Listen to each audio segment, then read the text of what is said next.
Oke, eh karena sudah 20 menit ditunggu nggak ada yang nambah, kita mulai saja kelas kita hari ini ya. Eh, Sebelumnya, apakah teman-teman sudah menerima rapot apa belum? Ya nggak apa-apa Mbak Nur Aisyah.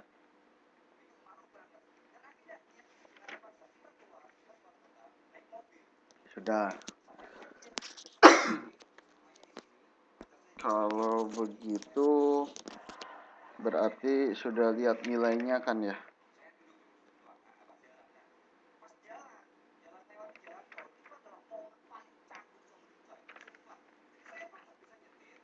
Nah, apakah apakah masih perlu saya bagikan soal apa hasil UASnya atau enggak?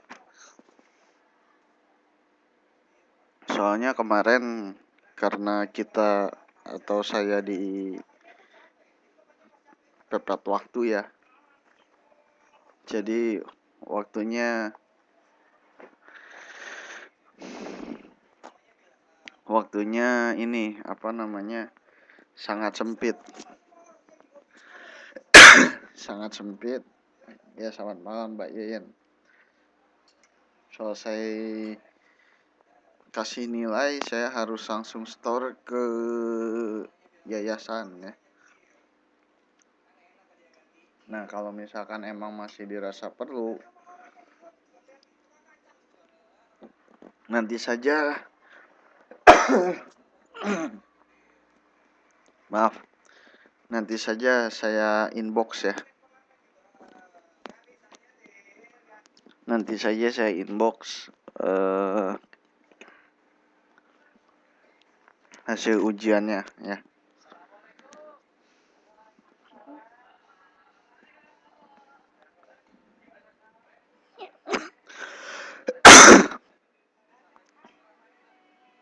Ya, nanti saya kirim ya.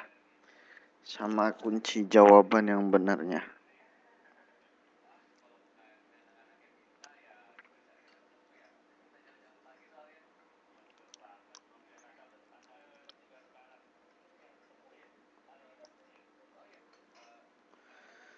Oke, jadi teman-teman belum punya modul ya?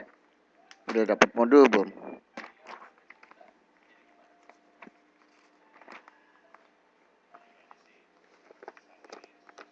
Modul elektrik ya. Sebentar.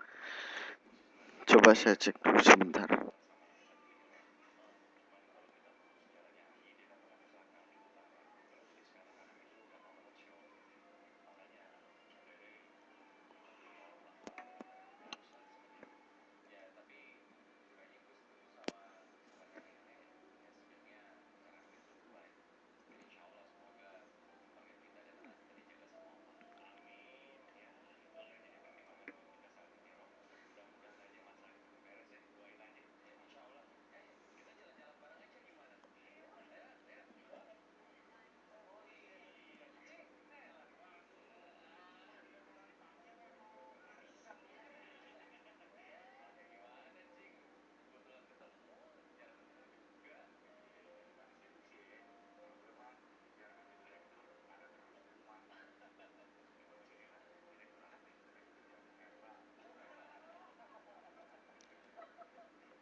Wah, saya masih malah belum nemu nih.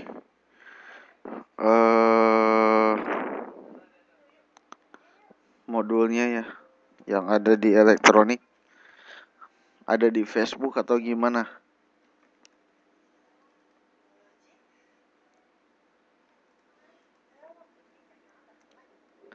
Ada di grup ya. Sebentar. Aduh.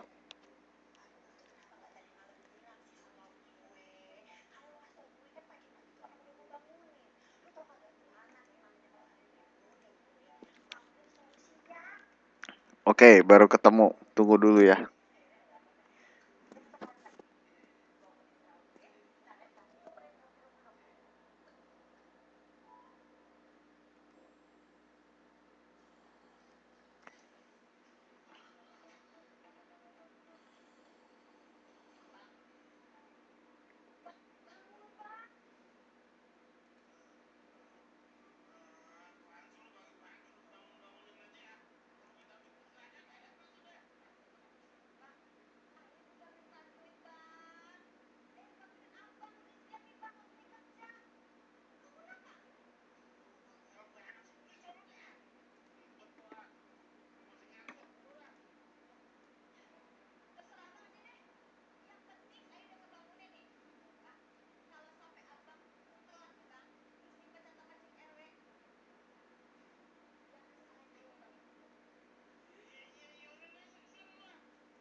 Jadi kalau di modul yang ada modul elektronik ya,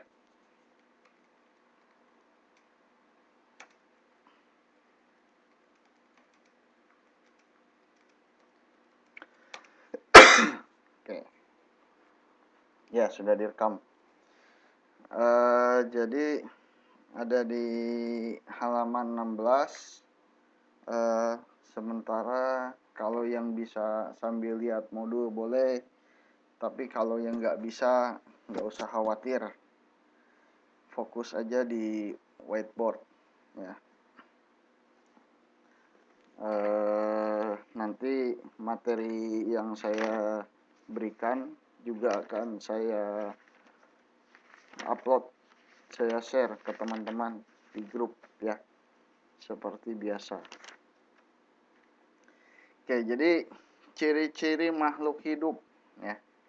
Makhluk hidup itu ciri-cirinya apa? Coba yang teman-teman tahu, berkaca kepada kita sendiri aja.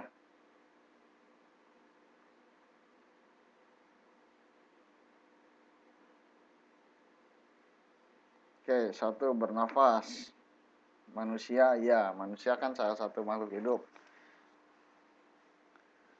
Oke, berpikir. Bahoda, itu hewan, tumbuhan, dan manusia itu contohnya. Ciri-cirinya gimana ciri-cirinya?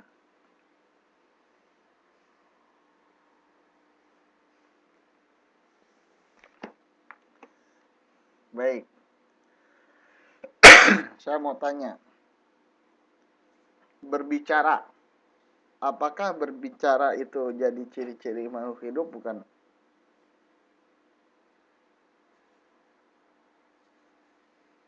Nah, yang jawab bukan Mbak Luna. Kenapa Mbak Luna? Menurut Mbak Luna, kenapa berbicara itu bukan ciri-ciri makhluk hidup?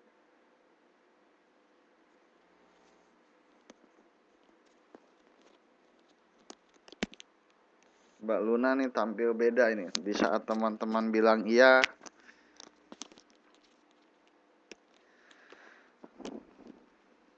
karena hewan tidak berbicara. Pernah memperhatikan semut gak? Semut itu kalau di dinding ketemu sama temennya beradu antena. Nah itu ngapain itu? Itu merupakan salah satu bentuk komunikasi dari semut. Ya. Nah, berbicara di zamannya Nabi Sulaiman. Jadi Nabi Sulaiman itu salah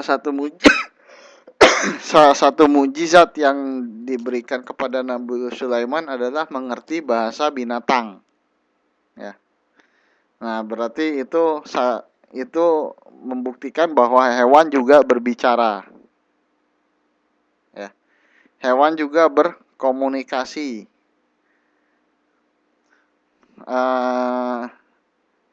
Seperti halnya kalau misalkan melihat kucing berantem, meong-meongan, nah itu kan pada hakikatnya si kucing itu sedang berdebat gitu ya. Nah, jadi bagaimana nih? Berbicara ciri-ciri makhluk hidup bukan?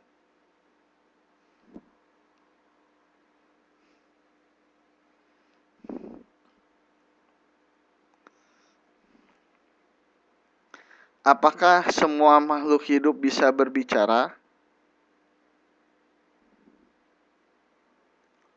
Apakah ada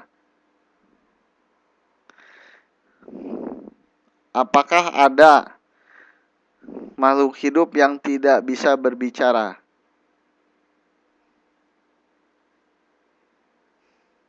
Ada. Tumbuhan makhluk hidup bukan?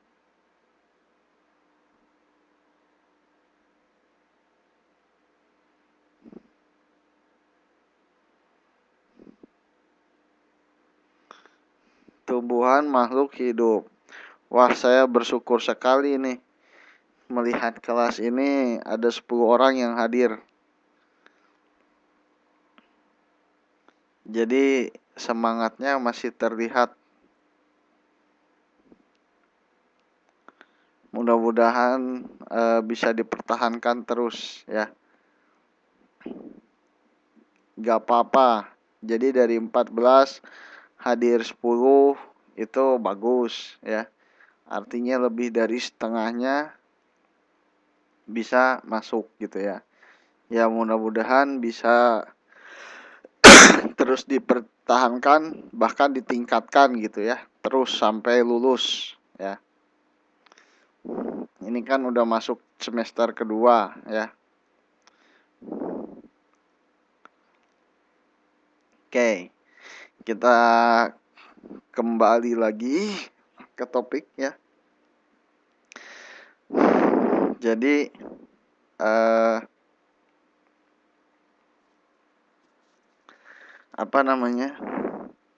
tumbuhan sebagai salah satu dari makhluk hidup itu tidak berbicara ya. Sehingga berbicara itu bukan ciri-ciri makhluk hidup ya.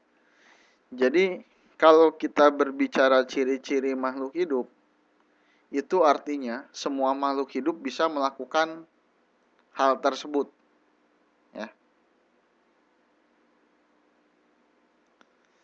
Jadi kalau katakanlah ciri-ciri makhluk hidup adalah berbicara, berarti semua makhluk hidup harus bisa berbicara.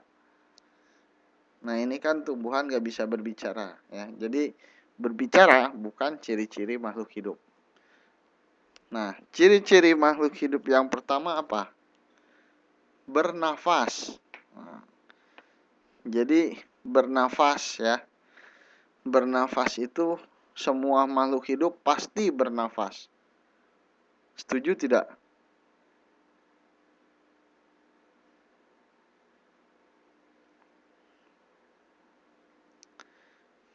Nah kalau manusia dan hewan itu sudah terlihat, sudah terbukti bernafas ya.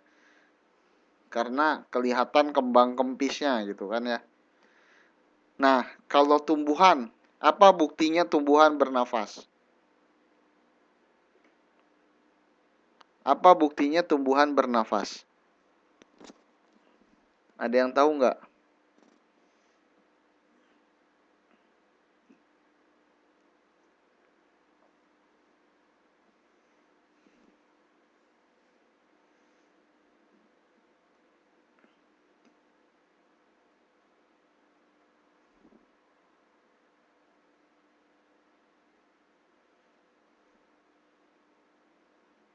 Nanti dulu satu-satu. Jangan jangan pindah ke bergerak, bergoyang dan sebagainya dulu. Kita bernafas dulu. Ya. Tumbuhan bernafas nggak? Ada yang tahu nggak buktinya bahwa tumbuhan bernafas? Kalau begitu saya tanya. Ya. Sudah menjadi hal yang sangat lazim jika umpamanya misalkan satu kota ya, atau satu daerah tidak punya pohon, maka daerah tersebut akan panas, akan polusi. Ya. Kenapa? Atau ada yang bilang juga kalau misalkan kepanasan diam di bawah pohon sejuk. Terus daerah-daerah yang banyak tumbuhan itu udaranya segar.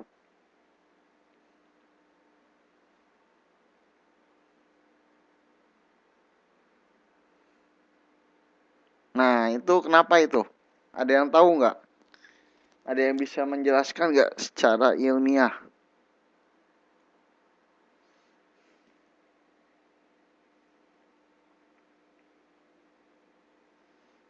Nah, itu merupakan bukti bahwa tumbuhan bernafas. ya. Jadi kalau misalkan manusia, ya, manusia itu seperti yang terlihat di gambar, proses pernafasannya itu kita membutuhkan apa? Oksigen, ya. Jadi yang kita hirup dari udara itu adalah oksigen. Oksigen ini buat apa? Oleh manusia, manusia butuh oksigen untuk apa? Untuk pembakaran, ya. Untuk pembakaran, proses pembakaran makanan. Jadi makanan yang masuk ke dalam perut diolah, dibakar, sehingga kita menyerap saripatinya, ya. Nah, setelah itu hasil pembakaran itu menghasilkan apa? Karbon dioksida, ya. Yang mana sebetulnya karbon dioksida ini bersifat racun. Betul tidak? Contohnya dari asap kendaraan bermotor. Nah, itu menghasilkan karbon dioksida, ya.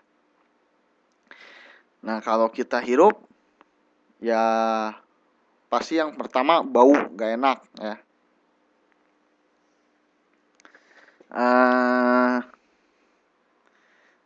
Dan jangka panjangnya berbahaya bagi kesehatan. Nah, jadi kalau manusia dalam proses bernafasnya itu dia menghirup oksigen, kemudian mengeluarkan karbon dioksida, ya. Bagaimana dengan tumbuhan? Nah, jadi alam semesta ini diciptakan dalam kondisi seimbang, ya. Kalau ada yang baik pasti ada yang buruk. Nah, ada karbon dioksida yang keluar dari manusia, ya.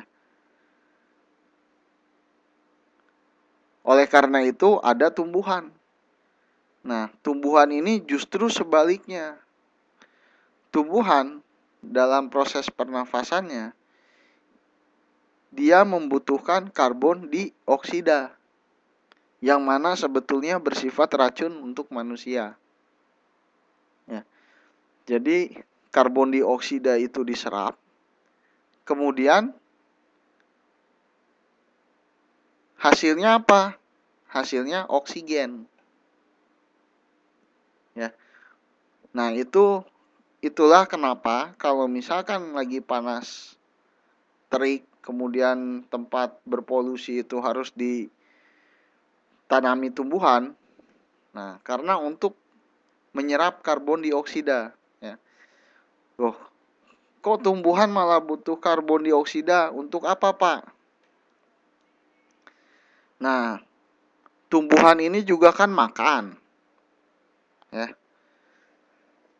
Untuk tumbuh besar, tumbuhan ini, pohon ini perlu makanan, ya. Jadi, dia membutuhkan karbon dioksida untuk memasak makanannya. Jadi, proses pemasak makanan pada tumbuhan disebut dengan fotosintesis, ya. Fotosintesis. Nggak apa-apa, ini emang tenggorokan saya agak sedikit gatal, ya. Jadi kalau minum juga nggak ngaruh. Ini mah mesti minum obat, bukan minum air. Oke, saya teruskan, ya. Ya, enaknya wedang jahe atau bandrek emang, cuman nggak ada ini. Kalau di Indo udah beli ke warung. Oke. Ya di Taiwan lah, masa di Indo. Bukan. Fotosintesis itu ya biasa aja tulisannya. Jadi fotosintesis ini adalah proses pembuatan makanan yang dilakukan oleh tumbuhan, ya. Jadi prosesnya itu nanti semester depan dipelajari lebih detail, ya. Ini informasi aja, ya. Prosesnya itu bahannya adalah yang pertama unsur hara yang didapatkan dari tanah, ya. Jadi si akar menyerap unsur hara yang isinya mineral-mineral, kemudian dikirim ke daun, ya.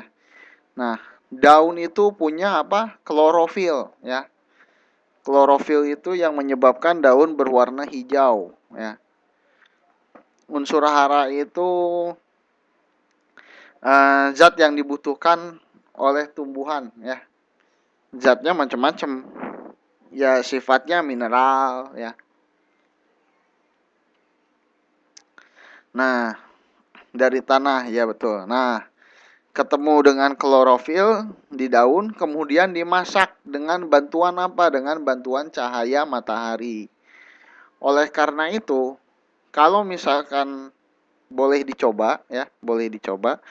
Kalau misalkan pohon ditutup dari sinar matahari, tidak terkena sinar matahari, itu lama kelamaan akan layu dan mati walaupun dikasih tanah, dikasih pupuk, dikasih air.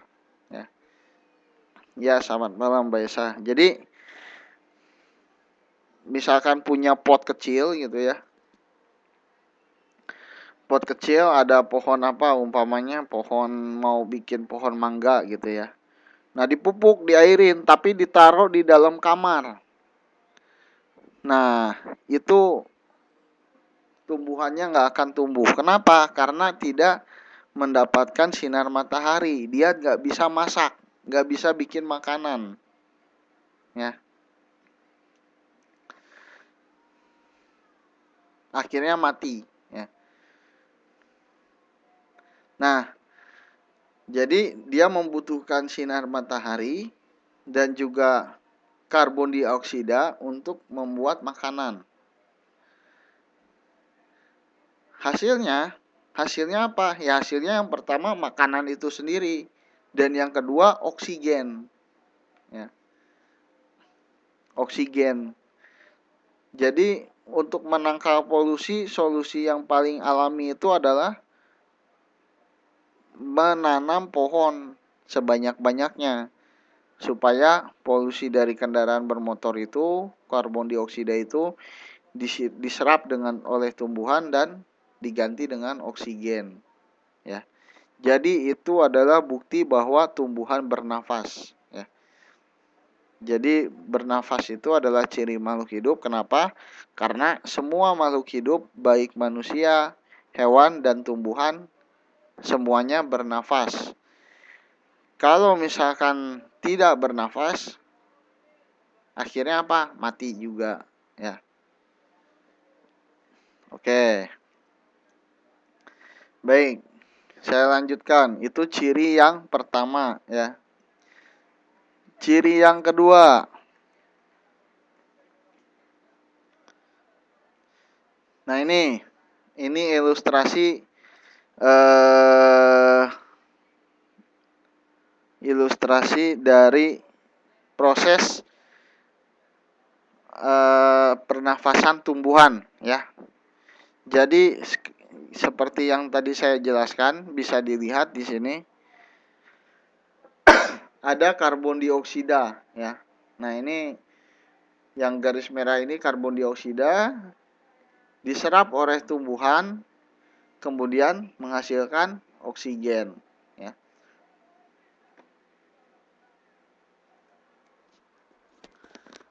Nah, untuk bernafas dibutuhkan alat pernafasan, ya. Nah, ini ada siapa ini? Jadi kalau ini monyet atau orang hutan bernafas dengan paru-paru, ya. Paru-paru. Jadi setiap makhluk hidup memiliki alat pernafasan yang berbeda-beda, ya. Ini orang hutan nafasnya pakai paru-paru. Nah, kalau ikan bernafasnya pakai apa ikan? Pakai insang, ya. Bukan pakai mulut, ya. Pakai insang. Untuk apa insang? Yang dihirup oleh ikan itu sama, ya. Insang itu bukan di kepala, ada di kepala sebelah kanan sebelah kiri itu yang ngepak buka-buka gitu. samping ya, di samping kanan kirinya kan suka ada yang kelihatan, nah itu insang ya. Nah, untuk bernafas di air. Jadi air itu pada dasarnya mengandung oksigen ya. Air itu merupakan gabungan dari unsur hidrogen dan oksigen. Jadi hidrogen bergabung dengan oksigen, akhirnya air. Nah, ikan, yang dibutuhkan oleh ikan apa? Sama kayak yang dibutuhkan oleh manusia dan hewan lainnya, yaitu oksigen. Nah, insang ini digunakan untuk memilah antara oksigen dan hidrogen. Jadi oksigen yang diserap, hidrogennya dibuang ya. Nah, kalau alat pernapasan tumbuhan apa? Alat pernapasan tumbuhan disebut dengan stomata ya. Jadi stomata itu letaknya ada di daun ya. Stomata ini yang menyerap karbon dioksida sebagaimana yang tadi saya jelaskan.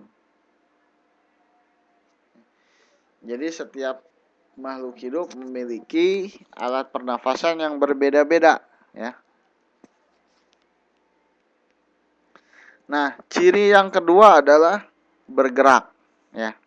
Setuju nggak nih kalau ciri-ciri makhluk hidup yang kedua adalah bergerak? Apakah semua makhluk hidup bergerak?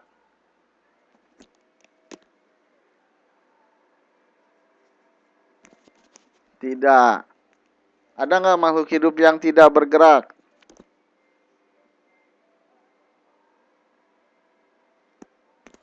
Ada. Siapa? Pohon nggak bergerak katanya. Tumbuhan nggak bergerak. Betul, pohon tidak bergerak?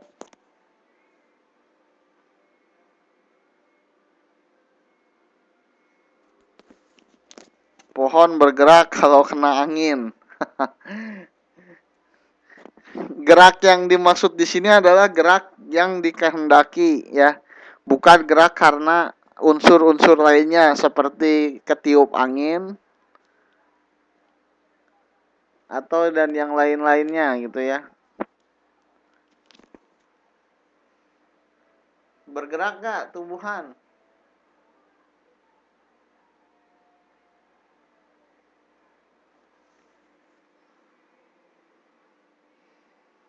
Nah, jadi bergerak ini dibagi menjadi dua ya. Ada yang disebut dengan gerak aktif, ada yang disebut dengan gerak pasif. Nah, gerak aktif adalah gerak yang menyebabkan perpindahan tempat. Ya, contohnya bisa dilihat di gambar, misalkan citah lari. Nah, itu dia bergerak aktif, berpindah tempat ya. Anak kecil juga lari gitu, ikan berenang. Nah, itu contoh-contoh dari gerak aktif. Gerak yang menyebabkan perpindahan tempat ya. Nah, ada nggak gerak pasif? Manusia juga bisa melakukan gerak pasif. Contohnya lagi makan. Lagi makan yang gerak apa? Kaki apa tangan? Tangan. Jalan-jalan nggak makannya?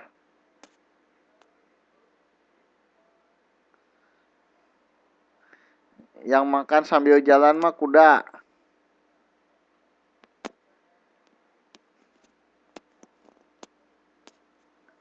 Nah, jadi itu contoh gerak pasif pada manusia. Lagi makan kan sambil duduk gitu ya, makannya makan nasi gitu kan sambil duduk makannya, nggak berpindah tempat. Nah, itu gerak pasif gitu ya pada manusia. Nah, bagaimana dengan gerak aktif? Ya, gerak pasif pada manusia.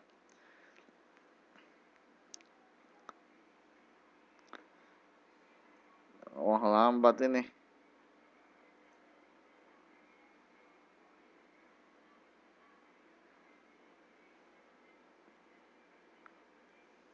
Nah, lu. Kok langsung ke sini? Oh, iya ya. Nah, bagaimana dengan tumbuhan? Tumbuhan juga bergerak atau yang disebut dengan gerak pasif. ya. Jadi gerak pada tumbuhan ini dibagi berdasarkan arah datang, berdasarkan penyebab geraknya ya. Jadi tumbuhan juga bergerak ya.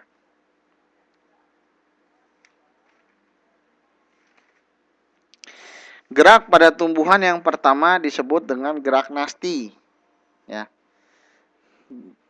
Atau yang paling jelas itu putri malu. Tahu putri malu nggak? Putri malu kalau disentuh bagaimana?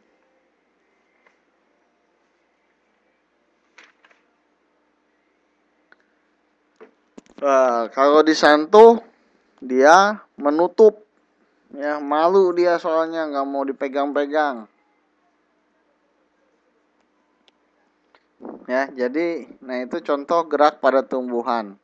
Nah, pergerakan pada tumbuhan itu dibagi menjadi beberapa kelompok. Nah, yang pertama adalah gerak nasti. Gerak nasti adalah gerak yang tidak terpengaruh oleh arah datang rangsangan. Bagaimana nih maksudnya nih? Nah, contohnya ya putri maru ya. Jadi ketika disentuh dia cuma menguncup. Disentuh dari atas, disentuh dari bawah, kanan atau kiri nggak berpengaruh ya. Dia menguncup.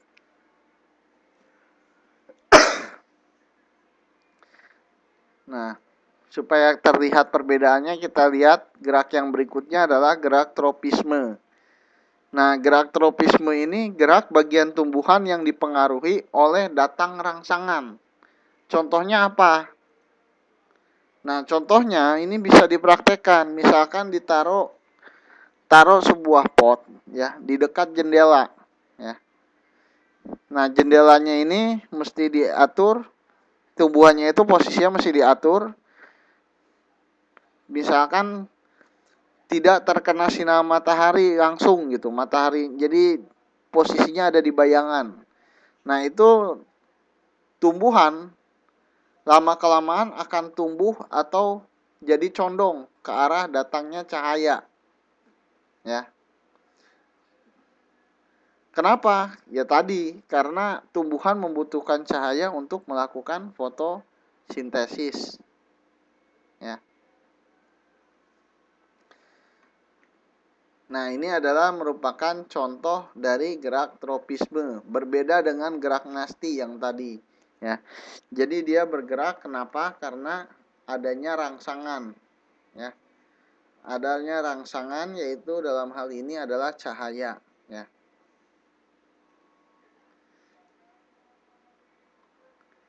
Nah, yang berikutnya adalah gerak taksis, ya. Gerak taksis ini adalah gerak seluruh bagian atau sel tumbuhan yang dipengaruhi oleh datang rangsangan. Jadi maksudnya seluruh bagian di sini bukan bagian tumbuhan ya, tapi bagian dari selnya ya. Bagian dari selnya. Contohnya apa? Contohnya tahu kalau proses eh, perkembangbiakan dalam tumbuhan disebutnya apa? Ada yang tahu nggak?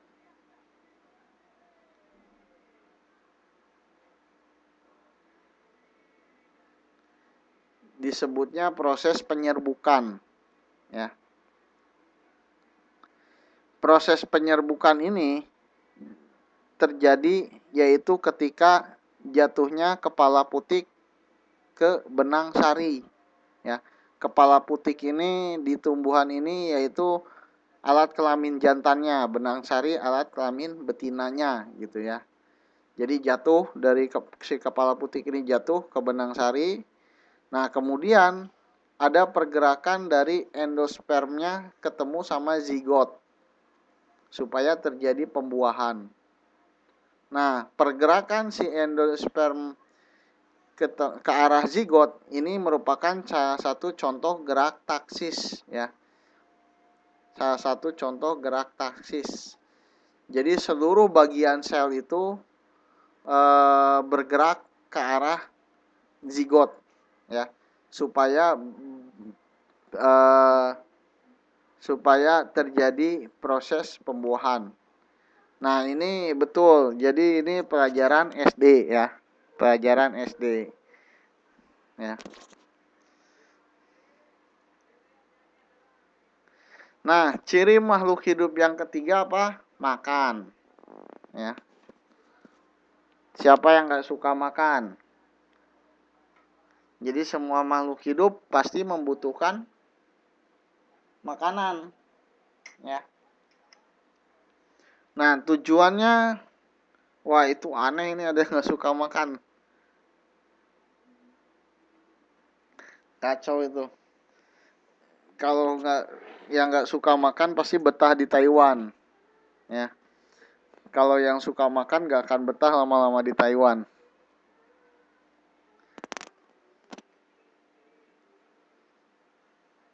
Oke, jadi tujuannya makanan apa?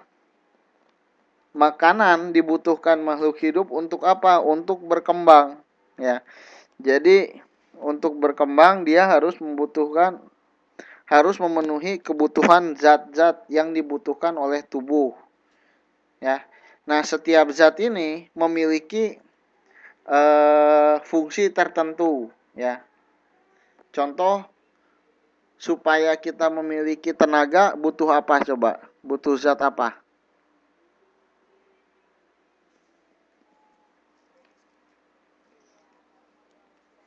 Bukan zat besi. Zat besi itu dibutuhkan untuk pertumbuhan ya. Nah, energi. Nah, untuk mendapatkan energi kita butuh makan apa? Maksudnya butuh zat apa? Ada yang tahu nggak?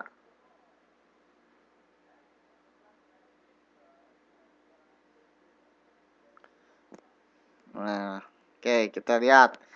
Membutuhkan zat karbohidrat ya. Jadi karbohidrat ini dibutuhkan untuk apa? Ya untuk menghasilkan energi, untuk melakukan pembakaran.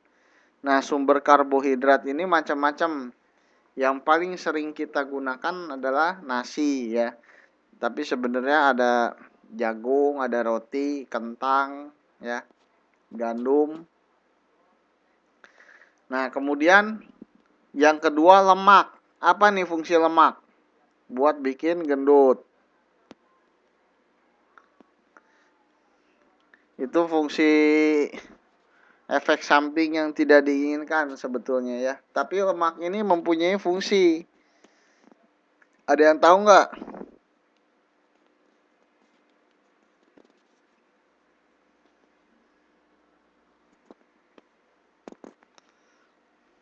Jadi lemak ini bukan untuk dihindari.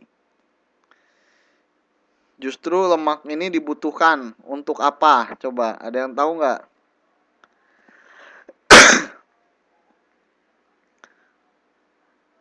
Lemak itu dibutuhkan sebagai cadangan makanan. Ya. Jadi kalau kita lagi puasa nggak makan, nah itu lemaknya dibakar sebetulnya. Ya.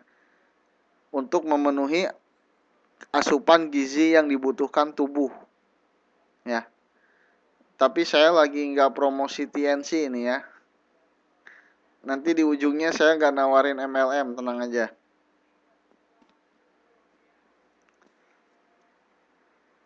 Oke, jadi lemak ini berfungsi sebagai cadangan makanan bagi tubuh.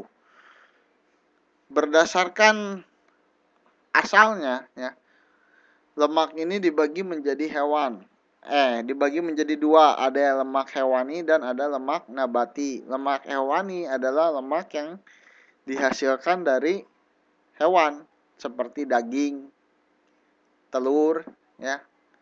Nah, kalau yang dari tumbuhan, kacang-kacangan, ya.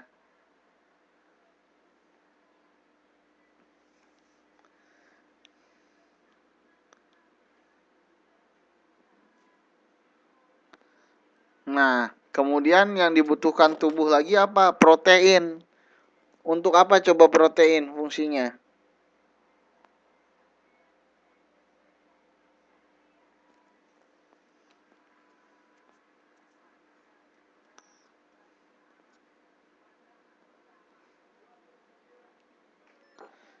gizi, untuk kecerdasan.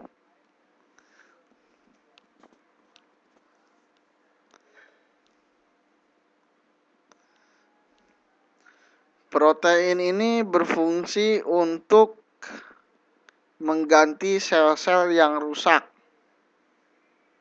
Ya. Jadi ya, untuk kekebalan tubuh. Contohnya begini, kalau misalkan kita terinfeksi suatu penyakit, nah itu kan demam ya. Demam itu merupakan reaksi normal dari tubuh ya. Jadi kalau lagi demam itu artinya tubuh lagi melawan penyakit. Nah, di situ terjadi kerusakan-kerusakan sel ya. Kerusakan sel ini diganti oleh siapa? Oleh protein ya. Nah, protein juga sama, ada yang berasal dari hewan dan tumbuhan ya. Jadi ada protein nabati dan protein hewani ya. Nah, yang kemudian yang terakhir vitamin dan mineral. Nah, ini yang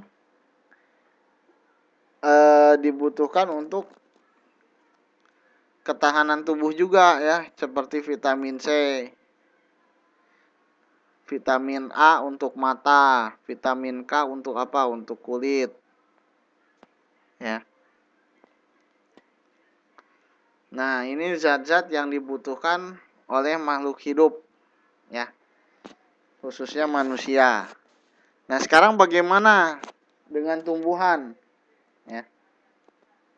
Tadi sudah saya singgung di awal, jadi tumbuhan ini membutuhkan makanan juga. Nah, putih telur itu juga protein ya. Vitamin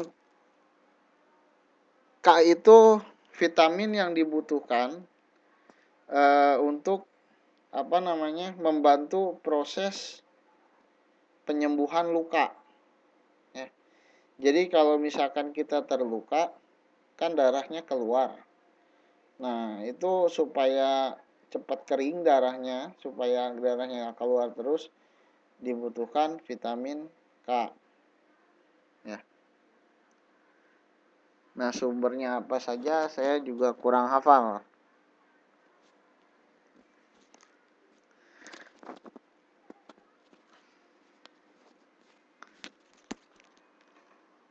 Oke. Nanti bisa dicoba di googling ya. Sumber-sumber vitamin K ya. Saya nggak tahu apakah kunyit termasuk atau enggak. Jadi karena awalnya K jadi kunyit gitu ya, enggak juga sih sebetulnya. Oke. Nah, berikutnya jadi tadi saya sudah singgung sedikit tentang fotosintesis pada tumbuhan ya. Nah, jadi tadi fotosintesis ini bisa kita lihat di sini ya.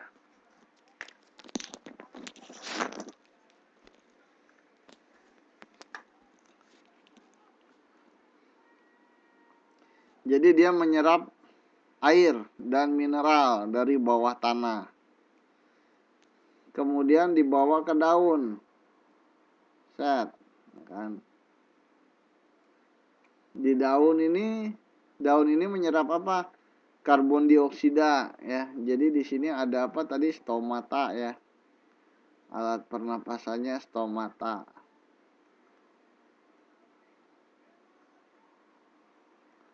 Nah, stomata ini mengambil karbon dioksida dari udara bebas, kemudian diserap dan diolah bersamaan air dan mineral tadi dan klorofil. Diolahnya dengan bantuan cahaya matahari ya, sehingga menghasilkan oksigen. Nah, di samping menghasilkan oksigen, dia juga menghasilkan glukosa atau sugar. Sugar itu apa? Ada yang tahu nggak sugar? Sugar itu apa coba? Sugar itu gula ya. Nah, itulah kenapa buahnya manis gitu ya. Itu adalah hasil produk fotosintesis. Ya. Nah, kalau misalkan salah satu faktor ini hilang, umpamanya nggak ada sinar matahari gitu ya, atau daunnya dibungkus plastik. Nah, dibungkus plastik boleh coba deh. Yang di rumahnya ada pohon-pohonan, daunnya satu aja dibungkus plastik, kasih rafia ditaliin gitu, di sini taliin gitu ya. Dalam jangka waktu tertentu daun ini akan mati sendiri ya. Akan layu. Kenapa? Walaupun terkena sinar matahari, dia tidak mendapatkan suplai karbon dioksida ya. Sama halnya dengan kita kalau misalkan nggak boleh napas, ditutup jalur pernapasannya ya.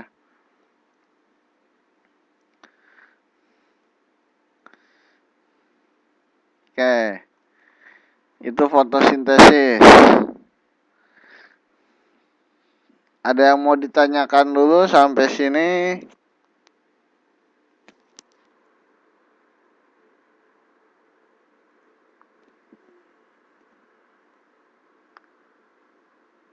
Kalau nggak ada, saya yang tanya. Yang tadi yang mana? Kalau vitamin K dicari dulu aja. Di googling.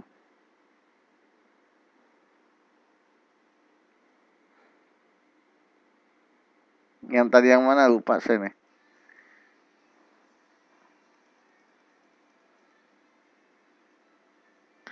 Nggak ada fotosintesis ya, namanya fotosintesis ya. Nggak ada kepanjangannya.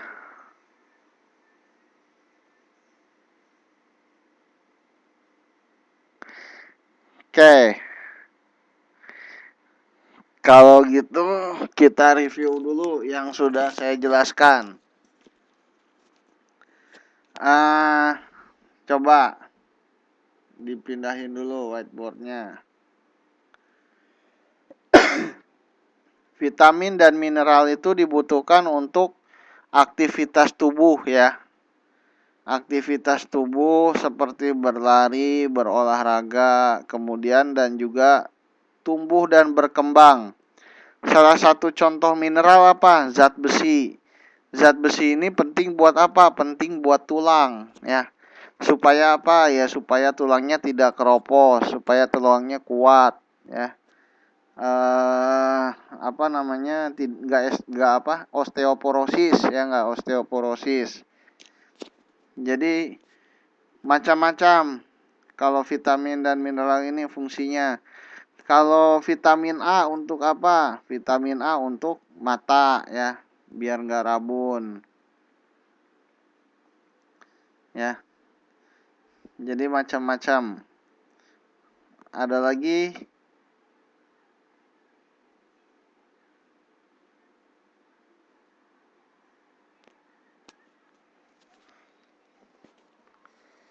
Oke. Coba sebutkan ciri-ciri makhluk hidup yang sudah kita bahas apa aja? Sebutkan ciri-ciri makhluk hidup yang sudah kita bahas apa aja? Bernafas. Oke, 1 bernafas. 2 bergerak. Bernafas, bergerak. Terus yang ketiga,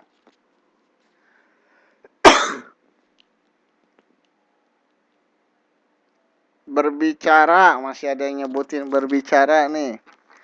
Berbicara ciri-ciri makhluk hidup bukan?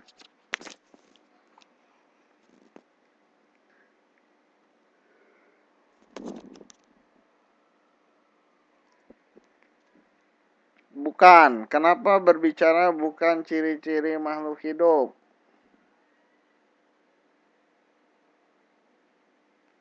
Nggak bisa. Ciri-ciri makhluk hidup itu harus global. Yang namanya makhluk hidup itu ada 3, hewan, tumbuhan, dan manusia. Jadi kalau ciri-ciri makhluk hidup berbicara, maka semua makhluk hidup yang 3 itu harus bisa berbicara, berkomunikasi tanpa kecuali.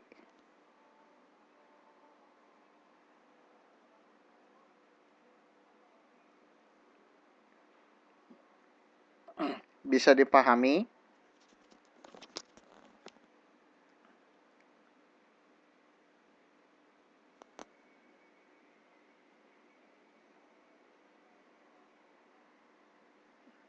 Jadi sekali lagi ya, berbicara ini bukan ciri-ciri makhluk hidup.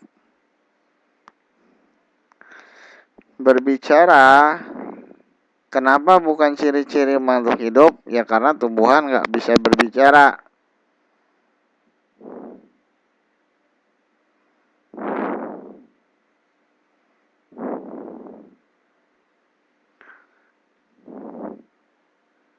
Jadi kalau misalkan kita berpendapat ya,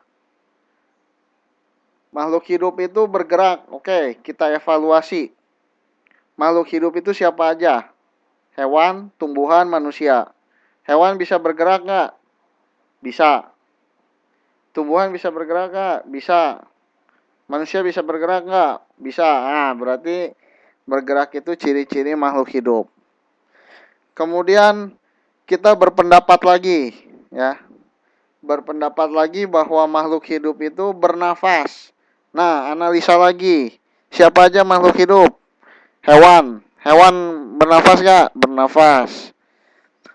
Terus apa lagi makhluk hidup? Manusia. Manusia bernafas nggak? Bernafas.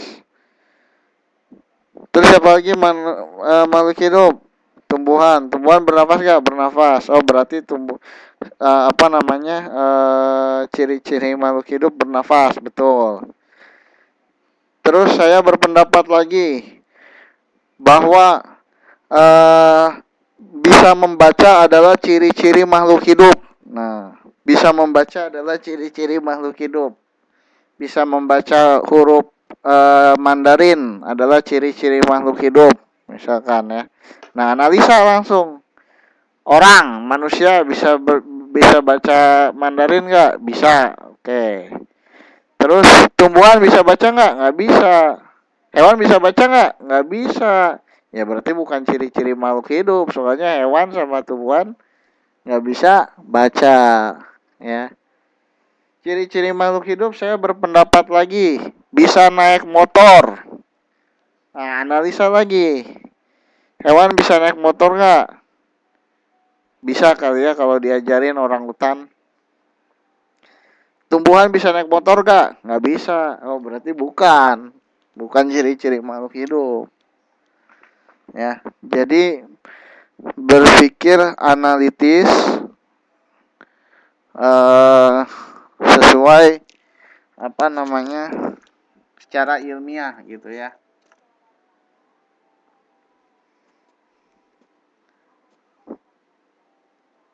Oke, nah jadi ciri-ciri makhluk hidup yang sudah kita pelajari, yang pertama apa?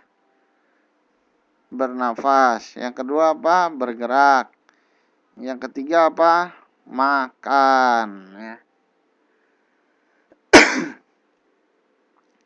Nah, bernafas. Apa bedanya proses pernafasan manusia dengan proses pernafasan tumbuhan? Bedanya apa?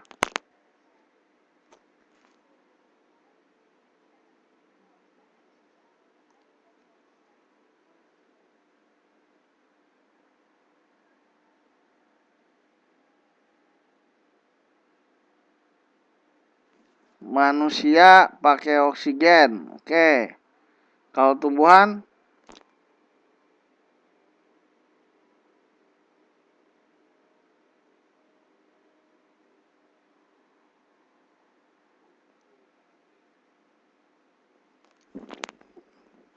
yang sinyalnya hilang, beli dulu ke 7-Eleven. Kalau tumbuhan butuh apa dalam proses pernafasan? Masa karbohidrat. Manusia pakai paru-paru, tumbuhan pakai stomata. Oke. Nah, tumbuhan membutuhkan karbon dioksida. Jadi perbedaannya ada dua ya. Pertama, alat pernafasannya berbeda. Kalau manusia pakai paru-paru, kalau tumbuhan pakai apa? Stomata. Yang kedua, yang dihirup dan yang dihasilkannya juga berbeda. Kalau manusia menghirup oksigen, mengeluarkan karbon dioksida. Kalau tumbuhan apa? Menghirup karbon dioksida, menghasilkan oksigen.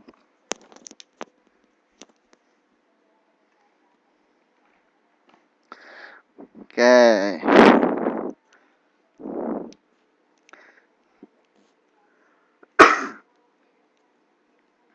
Ya, terbalik. Nah, sekarang gerak yang tidak menyebabkan perpindahan tempat disebut gerak apa?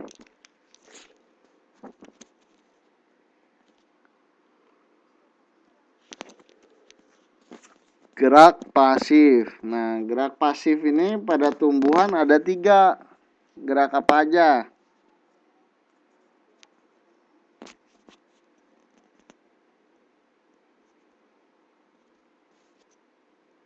Nah, lupa.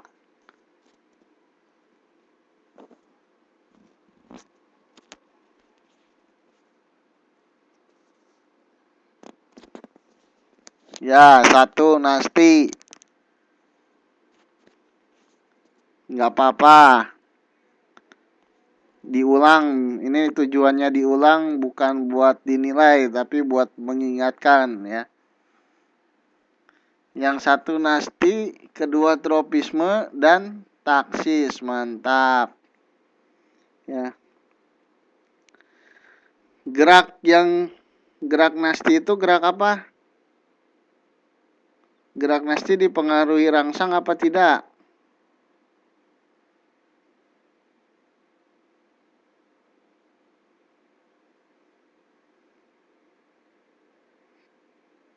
Tidak, ya. Jadi gerak Nasti tidak dipengaruhi oleh rangsang.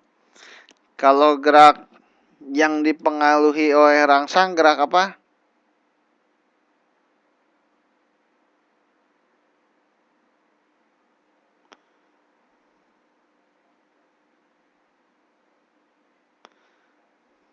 Oke, gerak tropisme ya, nggak apa-apa mau udah. Satu lagi gerak sebagian atau seluruh sel tumbuhan disebut gerak taksis. Baik, coba kita lihat mana ini gerak.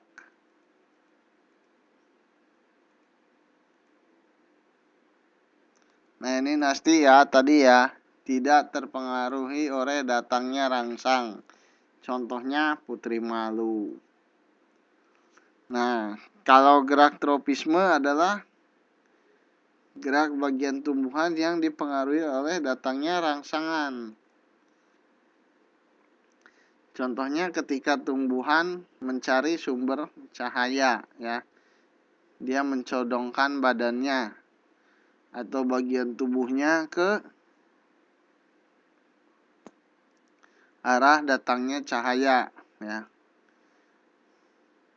Kemudian gerak taksis.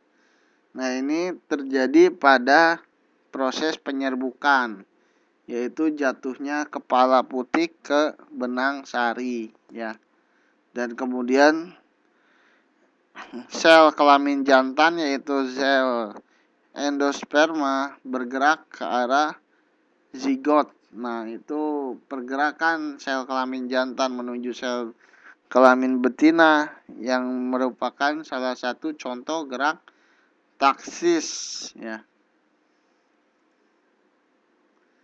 Nah, yang berikutnya adalah tentang makan. Nah, coba zat-zat apa aja yang dibutuhkan oleh tubuh manusia?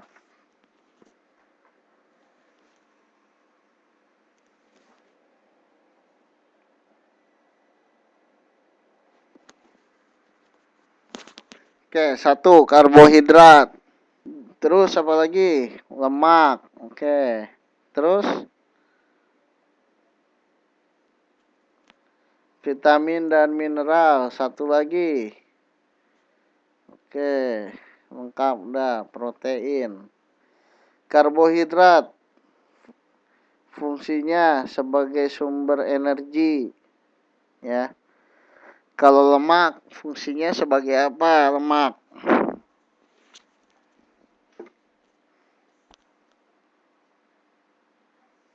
Lemak fungsinya untuk menaikkan berat badan.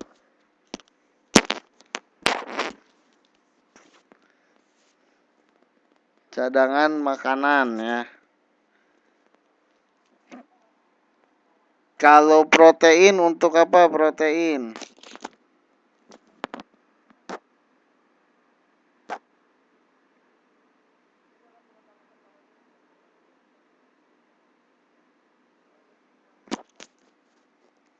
Salah, protein bukan buat tenaga.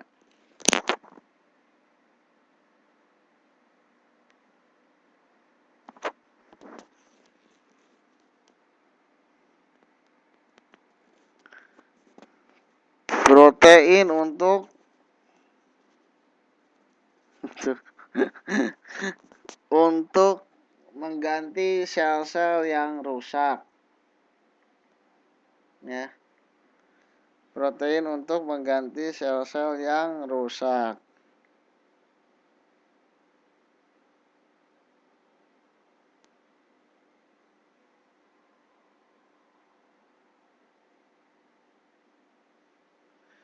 Oke.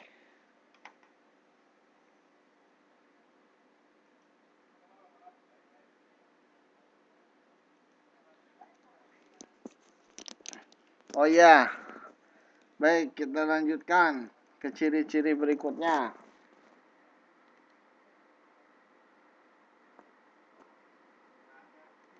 Salah.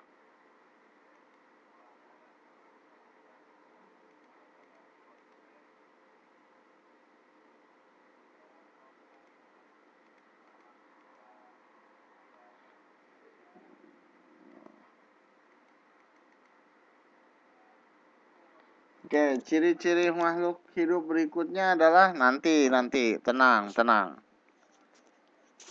Satu-satu, ya. Ciri-ciri makhluk hidup berikutnya adalah tumbuh dan berkembang. Coba ada nggak makhluk hidup yang nggak tumbuh?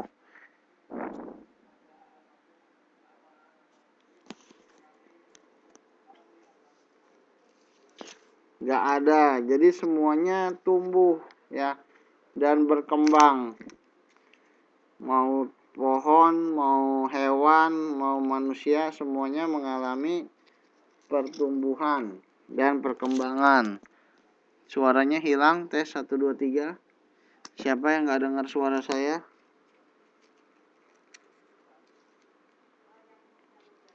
Ada lagi.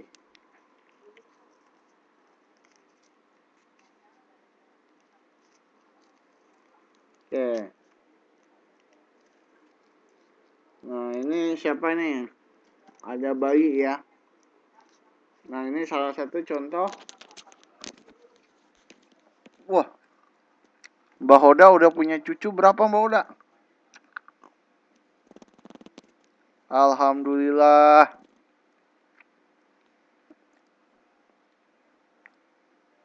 Wih, taruh habis waktunya.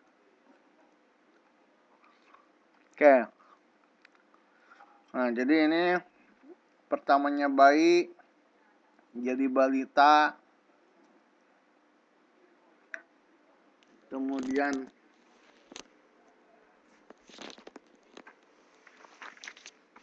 anak-anak, dan menjadi akhirnya dewasa, gitu ya. Nah, itu dalam manusia. Nah, sekarang kalau katak gimana katak? Ada yang tahu nggak? Katak itu dalam fase pertumbuhannya mengalami beberapa tahapan. ya, bukan metamorfosis. Jadi yang pertama dia telur. Nah itu, jadi sempat jadi cebong dulu ya. Setelah telur, sebelum jadi katak dia jadi cebong dulu ya. Atau berudu. Cebong nama di kampungnya dipanggil cebong. Tapi istilah ilmiahnya berudu. Kemudian bisa dilihat di sini perubahannya ya. Jadi pada saat jadi cebong, wah enggak, ikan lele ya dari ikan lele lah.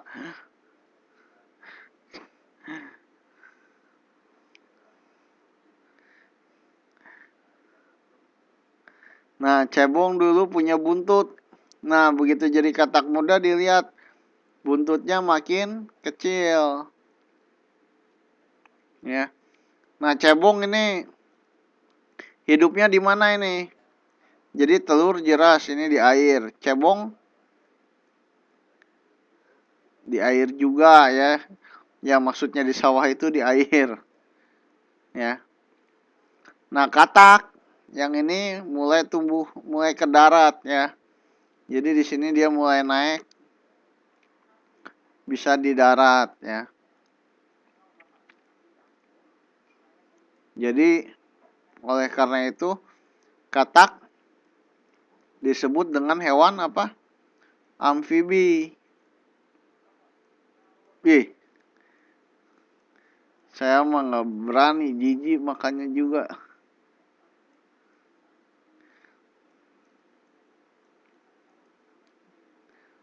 Katak halal apa enggak? Nah, kalau kriteria halal atau enggak itu kan salah satunya dilarang makan binatang yang hidup di dua alam ya. Nah, di dua alam ini maksudnya bukan alam gaib sama alam nyata ya.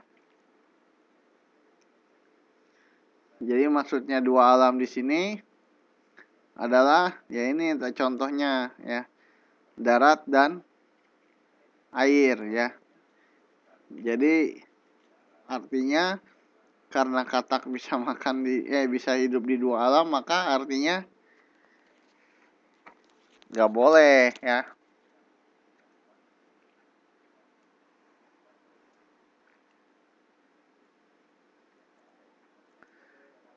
Nah itu kata yang sudah pernah nyobain juga, daging bab satu juga enak.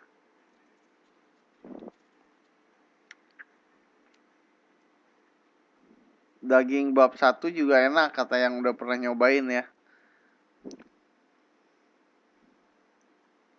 Tapi kan nggak boleh. Suaranya kenapa?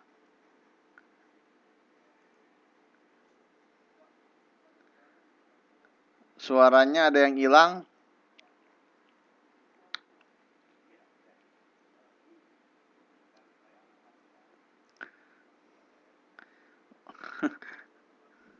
Oke, jelas ya. Ini tambah ngeri ini makan daging ular ini.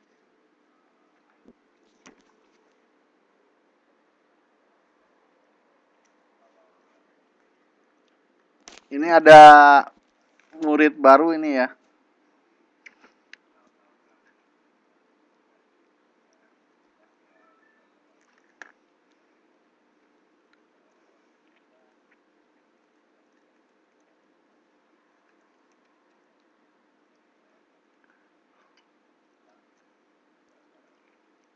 Siapa murid baru?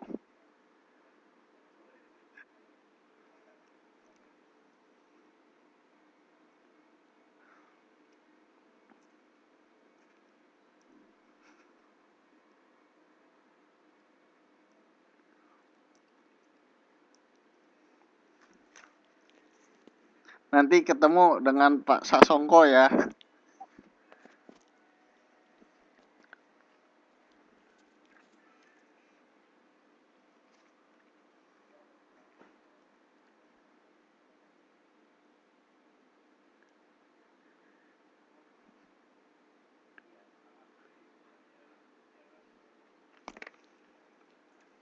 Oke, ya nanti ketemu.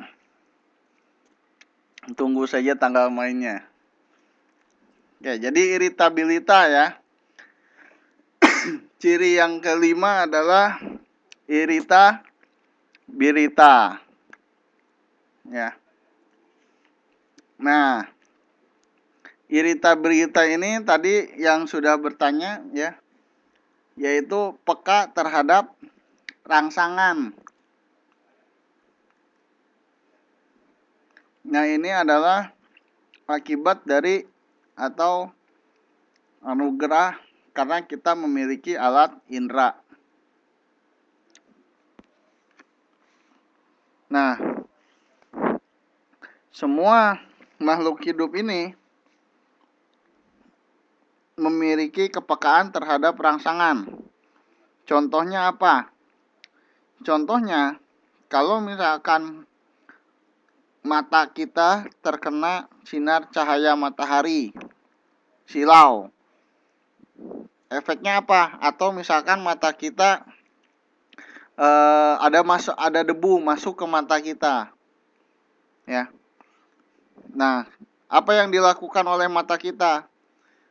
Kelopak mata kita tanpa disuruh langsung menutup atau berkeding, ya. Jadi nggak nunggu disuruh dulu. Itu namanya gerak refleks, ya. Kalau nunggu disuruh dulu keburu telat, ya. Jadi atau contoh lainnya misalkan kulit kita terkena sesuatu yang panas. Tangan kita terkena sesuatu yang panas, nah itu langsung gerak refleks. Tangan kita langsung menghindari sumber panasnya, ya.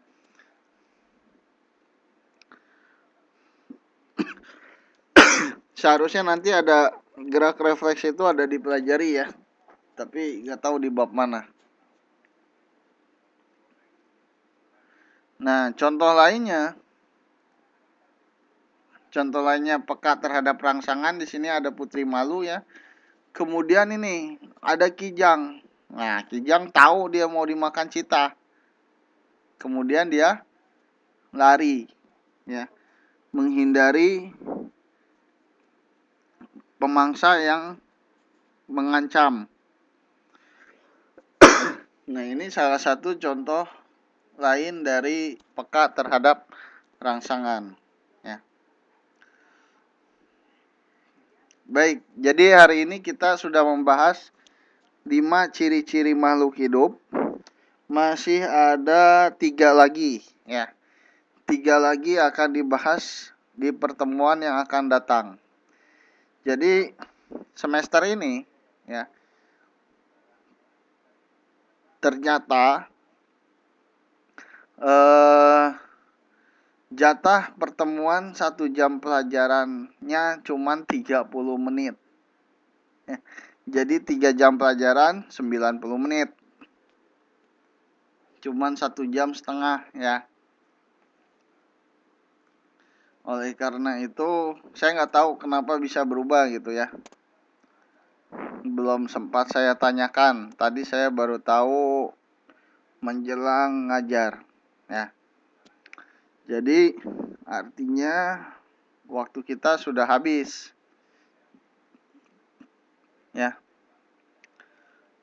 Ya, makanya karena bukunya masih elektronik, sementara ini setiap di kelas kita fokus aja dulu dengan penjelasan saya, ya.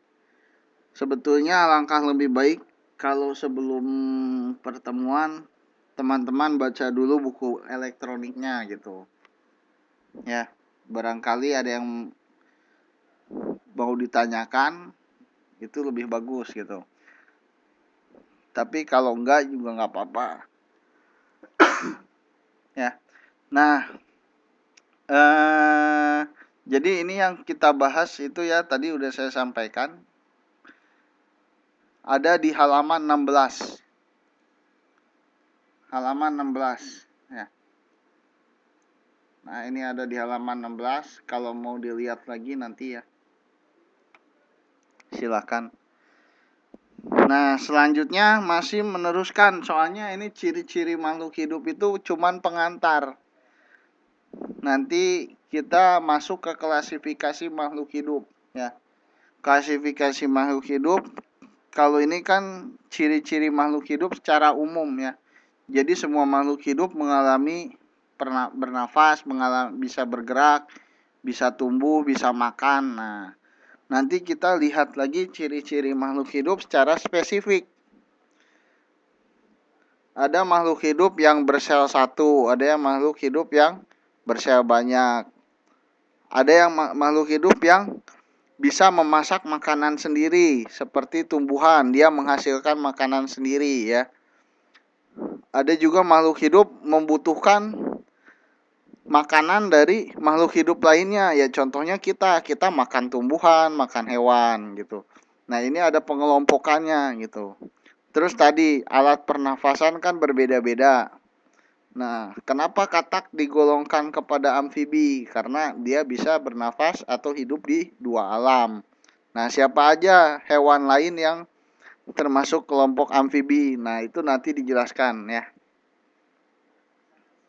Dijelaskan lebih lanjut ya. Jadi klasifikasi makhluk hidup.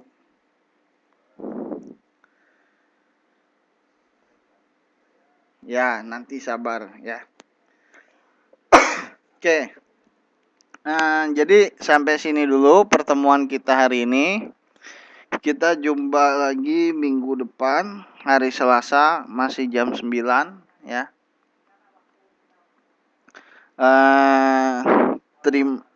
Enggak, jadi kelasnya cuma 30 menit, 1 jam pelajaran ya. 1 jam pelajaran cuma 30 menit, jadi 1 jam setengah ya. Oke, terima kasih atas perhatiannya. Sampai jumpa minggu depan. Selamat beristirahat.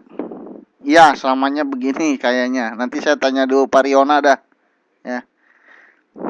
Selamat beristirahat. Sampai jumpa minggu depan. Assalamualaikum warahmatullahi wabarakatuh.